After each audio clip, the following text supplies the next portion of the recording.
Hello, everyone, and welcome back to Michael Reads. Thank you so much for joining me as we continue our journey through Georges Clason's timeless classic, The Richest Man in Babylon. Whether you have followed this entire series from the beginning or this is your first time joining us, welcome.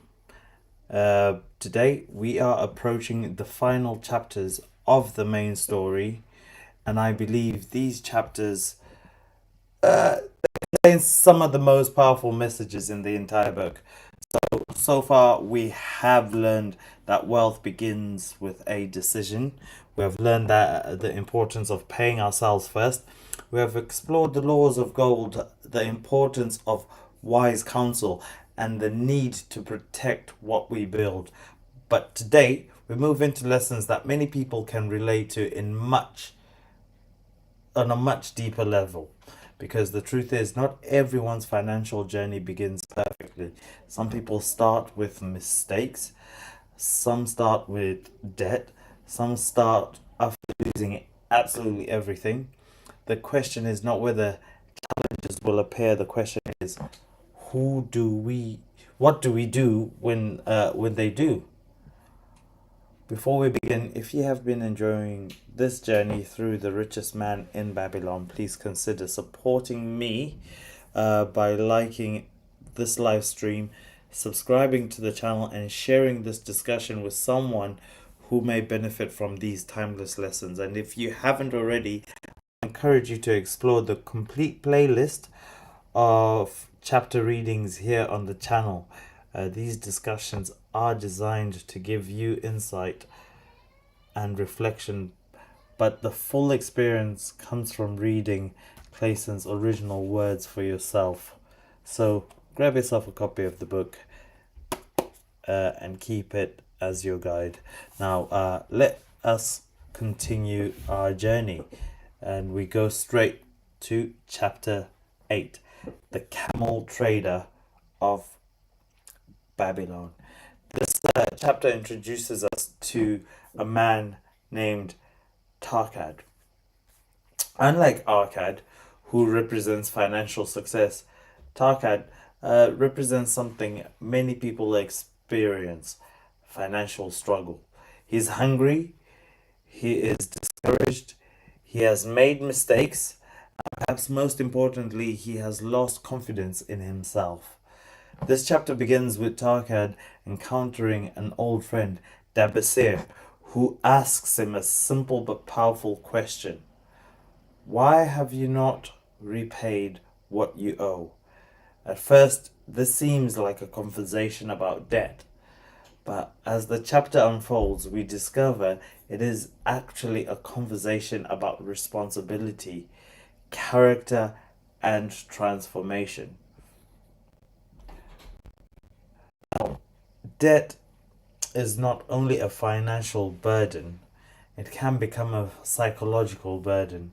It can affect how we see ourselves. It can create feelings of shame, fear, and hopelessness. Many people avoid facing financial problems because admitting the truth feels uncomfortable. But Dabasir teaches an important lesson. The first step toward change is honesty. We cannot improve what we refuse to acknowledge. So here's the story of Dabasir. Dabasir explains that he was not always responsible. There was a time when he earned money but failed to manage it wisely.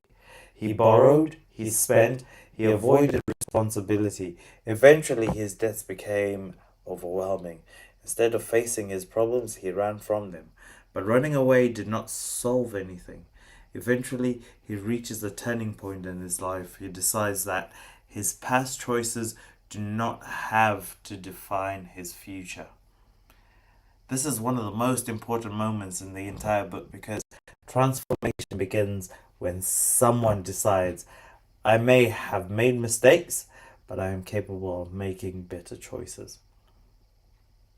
Now, here's the power of a new decision because Dabasir creates a plan. He decides that every piece of gold he earns must have a purpose. A portion will go towards himself, a portion will repay his debts, and he will live within his means. The brilliance of this lesson is that it is not based on perfection, it is based on consistency. Small actions repeated over time create remarkable change. You would have heard me throughout this journey mention that, and I'll say it again: small actions repeated over time create remarkable change. I think this chapter is incredibly relevant today.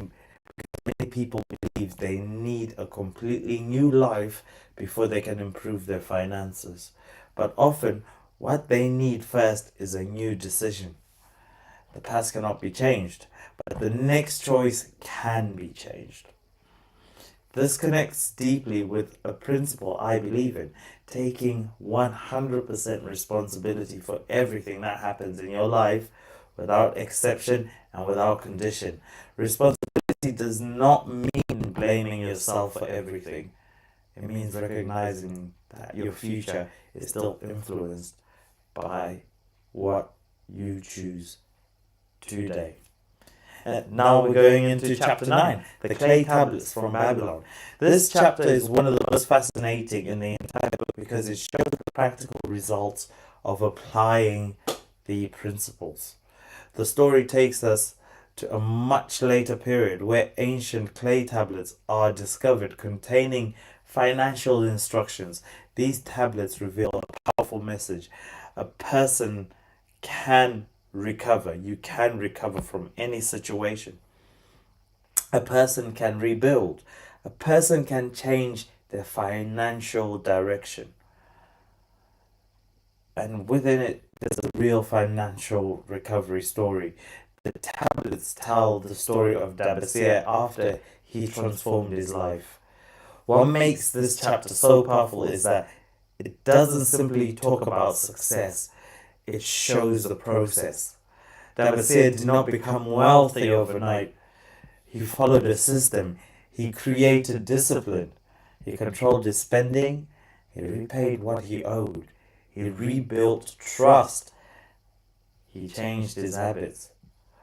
This is important because many people are attracted to the result but overlook the process. The process is where transformation happens. Now, here's the importance of having a plan. It's one of the biggest lessons from the clay tablets is that good intentions are not enough. A person may genuinely want to improve their finances, but without a plan, desire often disappears when challenges arrive. A written plan creates accountability. It turns hopes into actions. It gives directions. This chapter reminds me that progress, it does not always look impressive in the beginning. Sometimes success looks like one debt payment made, one unnecessary expense removed, one lesson learned, one better decision repeated. The world often celebrates the final result, but the real victory happens during the quiet moment that nobody sees. Then we go into chapter 10, the luckiest man in Babylon. The final chapter of the main story brings us back to Sharunada. At first, the title seems unusual. Why is he called the luckiest man in Babylon? Was it because he became wealthy? Was it because he avoided hardship? No, it's none of those. The answer is much deeper. And here's the true meaning of luck. Sharunada explains that true luck is not simply receiving something, it is becoming someone. His journey was not easy. He experienced hardship. He faced difficult circumstances. But instead of allowing those circumstances to define him, he developed discipline, responsibility, and purpose. His fortune came from the person he became. And this shows that opportunity requires character. This chapter also reinforces one of the biggest ideas throughout the entire book. Money follows wisdom. I'll repeat that. Money follows wisdom. Opportunity follows preparation. Success follows consistent action. A person who lacks discipline may receive an opportunity and waste it. A person who has developed character can create opportunities from difficult situations. I think this chapter provides the perfect summary of the entire book. The richest person is not simply the person with the most gold. The richest person is the person who has developed the wisdom to manage life well. Financial success is not only measured by possessions, it is measured by freedom. It is also measured by peace of mind, the ability to provide, contribute, and to live according to your values.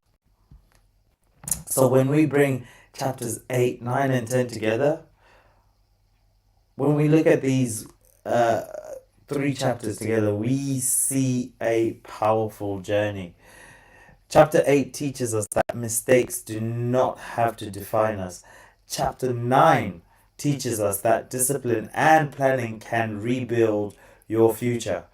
Chapter 10 teaches us that true success comes from who we become along the way.